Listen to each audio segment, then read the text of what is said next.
Hi, we're back for our first discussion on the history of portraits throughout time. We just take for granted that we know what we look like and we know what other people have looked like as a child and as an adult, but you have to realize that that is fairly new.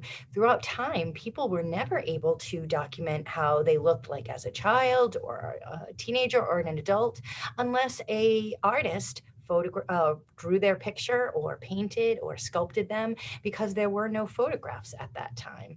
So it wasn't until the turn of the 19th century that we were able to actually document the way that people looked. And so artists had a very important job trying to depict people so that their existence in the world can be documented. And so let's look a little bit at the way that artists have documented portraits throughout time. And so what I have here is a presentation that I'm getting up. And what I want to show you, let me just present my screen, is a series of paintings and sculptures. And so what I have here are some ancient paintings of portraits on the tombs and on mummies of Egyptian people. And so these are some of the most early portraits we have in existence. And these were actually painted on the mummies. And so you'd think, wow, that's what the person looked like on the inside, but not necessarily.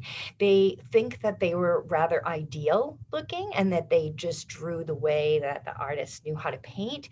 And they're not really sure if that's really the way that people looked. But as we move to the Greeks and the Roman times, we knew that the Greeks did idealize the way that people looked. And so all of the depictions of female and male characters were all very ideal. They looked like gods and goddesses, all very beautiful and idealistic, perfect features. But then the Romans came along and said, we want to document people who actually lived, like the Senate, the Roman Senate, and other really important politicians. And so they painted and carved them exactly how they looked. So it was really the Romans that really started to do true portraiture, in which it was no longer based on the ideal, how someone looked. It then morphed into the individual characteristics that made up the way that specific person looked. And so here is an example of a less attractive ideal face, but this is exactly the way this senator looked.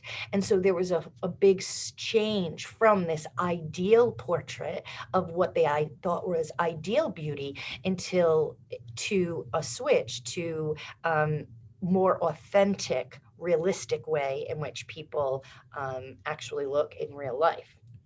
And so the true beginning of this whole understanding of the human form really came to shape with the Renaissance.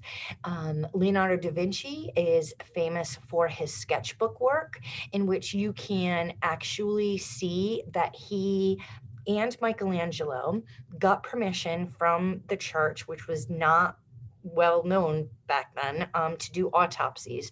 And they were given permission to do autopsies on human bodies. It was crucial for the Renaissance artists at that time to understand the basic structure of a human face, the muscles, the bones, the tendons, and how a human body worked in order for them to accurately draw and paint these figures. And so they thought the skin wasn't enough information to understand what was actually happening. And so Leonardo da Vinci and Michelangelo got permission to go into the catacombs and dissect and autopsy these cadavers in order for them to do studies. And this slide right here is a great example of Da Vinci's sketchbooks. And as you can see, he is measuring the proportions of a human face. He is making guidelines and certain guide points when he's drawing, in addition to writing copious notes on all the information that he received by doing this dissection. And so you can see that he studied muscles in the arm, tendons in the back of the neck, and in addition to the organs. by them studying so intently the human body in its interior structure. They were able to draw it in every position and every state and almost draw it from memory because they studied it so intently. This you have to realize, which is mind-blowing. Leonardo da Vinci and Michelangelo were doing these studies and documenting in books and creating their own journals almost 50 years before this was at all used by science. And so this was way before medicine and doctors were using it to heal patients. Artists were understanding the human body. And so it's really interesting to think how artists were studying the human body before science and doctors were. But this is an example of how intently Leonardo da Vinci studied the human body. And so when we begin today's instructions, we're going to be doing a series of studies in order for us to understand the structure. What I also have here are drawings by Michelangelo. He's my personal favorite. And what I want you to understand is that they sketched over and over and over again. They did not become a masterpiece overnight. They did not understand the structure of a human face by just drawing one or two portraits. They continually sketched over and over.